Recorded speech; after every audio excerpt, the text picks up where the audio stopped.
Boa tarde, galera. Bom dia, boa noite para quem estiver vendo o vídeo aí, fiesteiros. Vamos lá, galera, mais uma dica aí.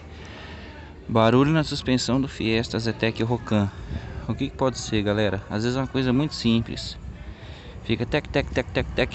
Aqui no meu caso, era só essa coifa aqui, ó, do amortecedor solta. Ó.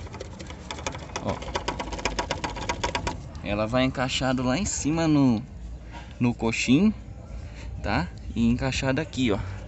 Você puxa para baixo aqui, ela encaixa. E isso acontece no traseiro também. Essa coifa aqui cair e ficar fazendo barulho, tec, tec, tec. Às vezes você leva pro cara ver, o cara quer trocar amortecedor, quer trocar toda a suspensão do carro aí, entendeu? Uma grande maioria de mecânicos aí faz isso. Não todos, não generalizando, né?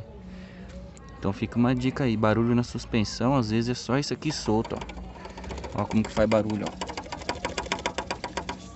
Fica batendo na haste do amortecedor lá em cima, entendeu? É só encaixar ela, beleza, pessoal? Fica uma dica aí. Qualquer barulho, verifica isso antes de levar pro mecânico. Ou acompanha, beleza? Até mais, galera. Um forte abraço.